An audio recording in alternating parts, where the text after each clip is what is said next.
Hello, everyone. This is Sarah K Ramsey, and I'm here with Dr. J, who is going to talk about her experience in the Wondrous Woman program. So tell him hi. Say hello.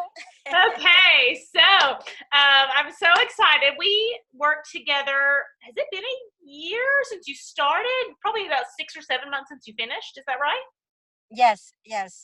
So I was out of the relationship when I connected with you, which was a year ago around the middle of May or the end Uh-huh. of May, and I think we started working in June. And it took me a little longer than 2 months to finish the program, but I think we were done by the end of the summer or of 2018 or so. Yeah, I've actually extended it because only one person finished it in 2 months. So I just went ahead and Yeah. it's a lot of stuff, right? It's a lot of Yeah. stuff. Yeah. But for me, I needed a little more time because I was still calming my nervous system down. Since I had recently, thank God, have been gone pretty much no contact from this person that I was with for a year and a half. So I think that I just needed to calm down my system. So I needed a little more time to do the work. Yeah. And just like disciplining myself and committing to something. It wasn't new because I've committed to things before, but committing to it, and I just needed a little time. Awesome. So what was your biggest takeaway, or what was the biggest change you experienced during the program? So I mean, Sarah, I've tried every single healing program in the market, I think. And you know that I didn't sign up right away. We spoke, and then I was like, no, this is not for me. And then, like a week, 2 weeks later, I reached out to you because Yep.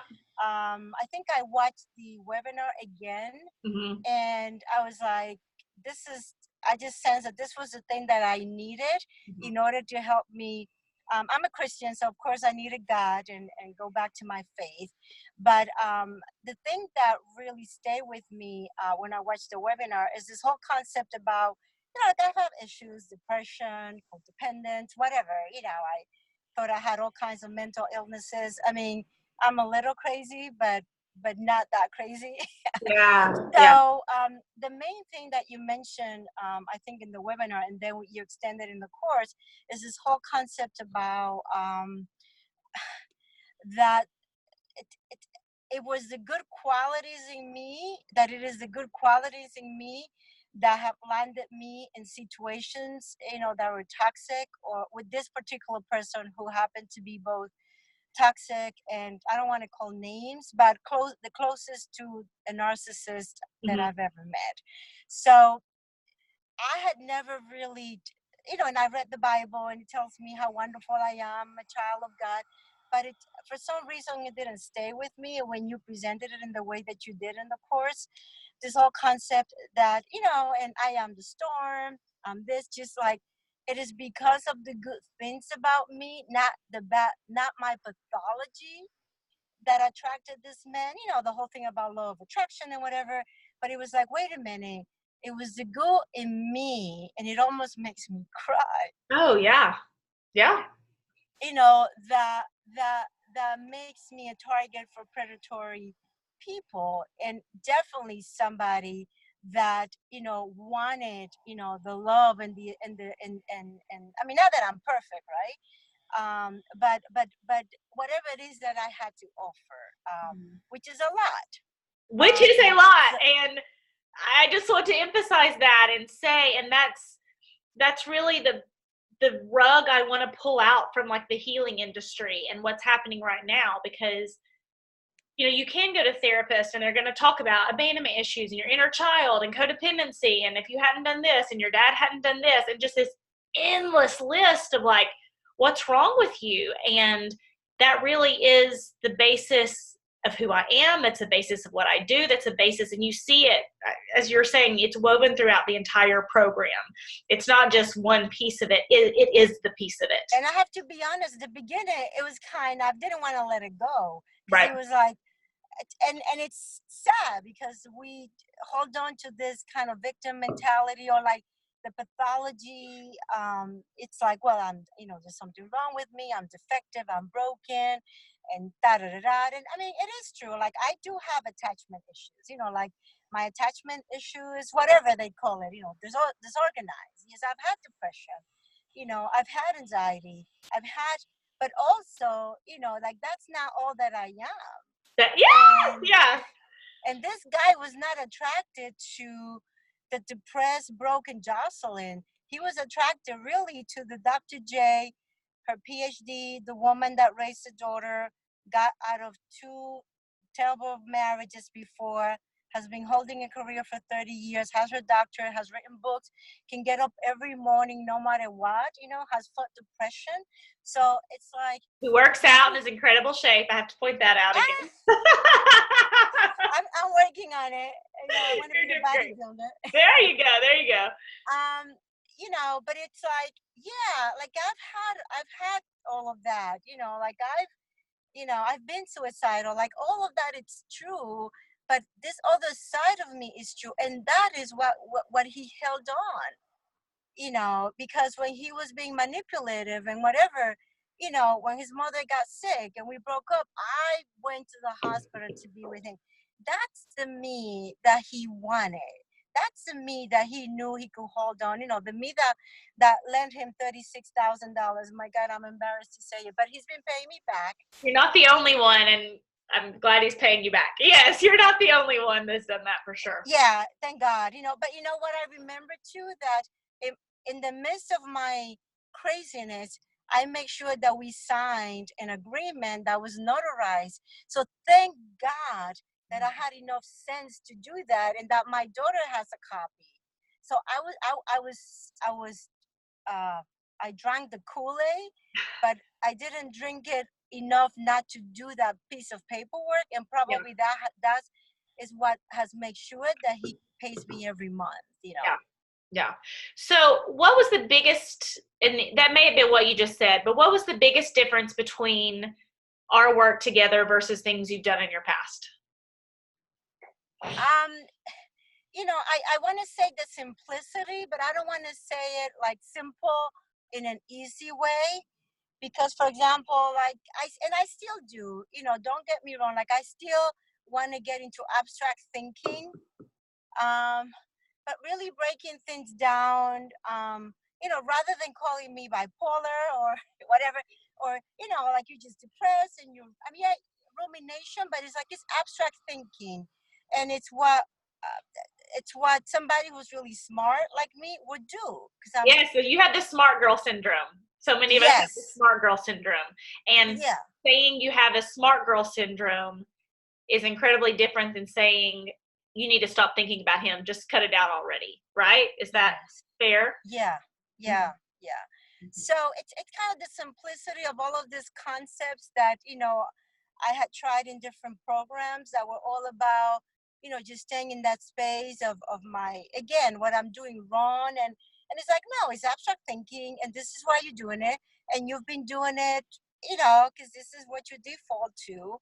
And now you want a different outcome, and it's so like it's like speaking the truth in love, but very clearly and without all the extra stuff. And even though when you signed in, you're probably like, whoa, this is a lot of stuff, which is why I've extended it past the original 8 weeks.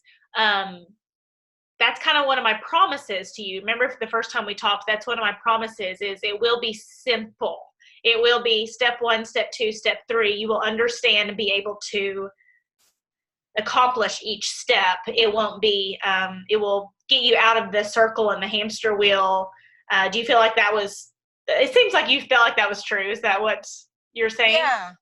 Mm-hmm. Yeah. And then, like I still go back to, like I still have to remind myself. Sure. Because, Yeah. I mean, I'm 53 and I was with him when I was 51. So it's like 51, almost 51 years of my life, because this stuff shows up in other parts, in other relationships, So I still have to remind myself, like, wait a minute, wait. But I have this very simple framework that I can use to take a step back, And like now like boundaries is something that I did a little bit of work when we were doing the program, but it was like, okay, now I can go deeper. And it Yes, was yes. enough, for example, to like set boundaries, like even with him. I think I only sent one email like that second week that we started working, Uh-huh. because that's what I would do. I'll get into my thing and send like a, but after that, there has been no contact, like Well, none whatsoever. and was it because I told you you weren't allowed to talk to him, or I set those rules up for you, or did the program allow that to unfold in a way that it kind of just dissolved? You remember? Um, yeah, I think that the thing that the program made me realize, like I was insisting in my head that, like, I went back and forth, like, I really love this person, it was a real love. Like, I finally cleared that from my head, whether it was lust, infatuation, a soul tie, which we use in my Christian circles, Mhm. or was it just, whatever, it was just, this thing was not, it's not good for me. And it created all of this issues, like that now I have to clear out of my life. So, yeah. So tell people how you found me, how we met, because I know sometimes it's scary to just like randomly trust this person off the internet or in a different state. Or do you remember how we found each other? Well, so yeah, I think it was like one of the ads on Facebook. I don't know if Uh-huh. you had them there, and I just found it on Facebook, and so it's kind of, the timing was perfect Yeah. because I was, right, getting out of it. And I just did sign up for the webinar, Huh? and I listened to it. I don't know if I listened to it once or twice, and then we had the first conversation, and we connected, and um, it's interesting because I remember that you didn't really share too much about your experience, and at first I was kind of turned off by that, but then I was like, I'm grateful that she didn't really get into a lot of details about her experience, because it's more about moving forward. Mhm. And it was, yeah, so I found you that way. And then when I called you the second time and I was ready to sign up, I didn't find out how much it was until like I was ready to sign up, and like I was like, oh my God, do I still have any money left on my credit card? Because I had spent a lot of money on some prior, Right. that crazy And that's movie. normal. I get a lot of people and they're like, oh my gosh, I've spent so much money. Is this going to work for me? So, what would you say to someone who was kind of at that place, that fearful place, like, okay, now it's time to make a decision? Like, it's time to make a decision. Like, what would you say to that person? Um, especially for somebody who has spent as much money as spent, or even if it's only half of what I've spent. I mean, it's really, for me, it's kind of the one program, and I hate to be repetitive, that it's not going to bombard you with everything that's wrong with you, but just shed light on, and it's something that we probably had not done in a while. It's like to look at, not from a narcissistic way, to like, wait a minute, can you just switch the mirror and look at yourself and look at everything that's good about you. And to me, and again, I'm like, I read the Bible almost every day. I don't know why it didn't click. Now it clicked. Like, now when I read the Bible, I can see it. Oh, that's awesome. And I've So heard several people like of different faiths, and they talk about how much it reconnects them with their faith. Like, it's shocking how many times that I hear that. But I think it's really because it reconnects you with you, and it clears the channels to reconnect with, you know, your spiritual journey again. yeah, absolutely. And I think that, I can't remember all of the different exercises, and I want to go ahead and do the program again. Okay, I want to make sure you can see my face. I want to go ahead and do the program again, because like now I'm moving, like I said, into like setting, uh, like deeper boundaries, Uh-huh. healthy boundaries, not walls, and And I also, I'm going on this third interview for this really like high executive position. And if it is for me to get it, I need to be operating from a place, like I need to be operating at a very high caliber. And how did the program, you mentioned that in the Facebook group, but how did the program help prepare you for those? Because congratulations on your third interview. I didn't know that. How did the program help you prepare? Because I make that promise a lot. I think people are like, how in the world can a toxic relationship recovery specialist help me get a better job? Like that's crazy talk. But it happens over and over again. So how did the program help you with that? So, and it's interesting because I mean, two big things happened. December, I was into like a little rut, and I almost took like a 90-day time off from my current job because I was like, disillusioned and whatever. And and I went back and I did some of the earlier lessons in the program, and it kind of reminded me. It was like, first of all, I was gonna go into an old pattern, which is when I don't like something, I take time off from work, or I just need time and escape, right? So I said, wait a minute, no, I can stay, and it's not toxic, so I can stay, and I can do the work, and then I can remember the good things about me, because even though the dynamics in my job change, I can do that. And then how do I position myself so that I can just show really in a healthy way here in this position, what it is that I'm going to be ready for next. So it's again reminding myself, Yes. of my good qualities. So I mean, that's kind of the biggest takeaway for me. And then not going into overthinking, and then I mean, what I did was like I literally said, okay, what are my good qualities? I can build a team, which is women that I hired. So I said, I'm going to continue to be their mentor, make sure I get to the gym 3-4 times a week, and I'm going to make sure that I can become somebody that is helpful to my new boss. And help, now you have the power to become helpful to your new boss, crucial to your team, a leader for your women. I mean, that's really kind of the goal of the program. People come to me expecting it to be about getting him out of their head, and then it transforms you into this other version of yourself, this like better version of yourself. Is that fair to say? Yeah, and I have to be honest, I think I mentioned it to you the other day. I'm like I don't think about him 24/7 like before. Uh-huh. But and it's crazy. I don't know which spirit is, but every other place that I go, I see his name, either because his name is very popular. But I just came back from Rhode Island, and like every other street was named after him. Oh no. I know. So I was like, this must be some spiritual thing that I have to present to God. But we can talk about that. Oh, but well, awesome, Dr. I J. still think about him, right? Right. But it's I'm able to it's not with this energy like shh. It's more like, okay, so this person was in my life, and then God, my spirit, God just said, every time you think about him, just pray for him. So even if it's 10 times a day, I'm like, I pray he's doing well, keep blessing him his job so he can pay me my money, and God bless you, that kind of thing. So it's he's not in my head the way that he was before, like stopping me from living my life.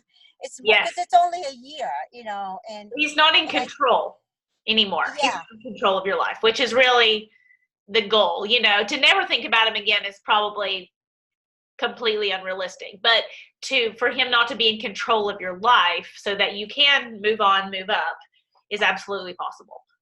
Yeah, and I think I told you I saw him 2 months ago or something, and he was on the other side of the street, and I was on the other side of the street, and I just waved, and then I kept looking, waiting for the light to change, and he didn't cross the street, and he jumped out of his car, and I waited for about 5 minutes for that light to change, and he didn't have enough nerve to cross the street because I didn't really continue to make eye contact. You were in your power. You are the storm. yeah, and my heart was pounding, Sure. and I was like, oh my God, oh my God, oh my God. But it was like, I have no business looking that way and making eye contact, and it was emotionally, there was a combination of not fear, but it was like, um, I was like, I know that I just need to move on. Yay! Well, Dr. J, I am super proud of you. Thank you for sharing your story. Is there any one last word of wisdom you would want to tell anyone? Um, I think that like, what is it that really concentrating on what are those good things about you, and not be afraid to, for a moment, or for the next few months, is to put all of your attention on yourself, and like literally, if you believe in God, ask God whatever it is that to show you, what are the beautiful things about you, and just capitalize on those things, and every day just say, how can I build up a little more on that, and a little more on that, aside from this person, and because I one thing that I it was big for me was the love bombing, and you are Right. the most beautiful woman in the world, which I'm not, but it's like I never really heard it that many Nice times. to So hear. Yes, it's nice to hear. yeah, so it's really like slowly, again, and it's not like narcissistic, but you know what, just every day, wow, I did that well, and just really, creating that space and that voice in your head that concentrates on the positive and all of the good qualities that we have. Yay! Well, I am so proud of you. Thank you for Thank reconnecting you. and sharing your story with others. And My pleasure. see you later. Bye bye.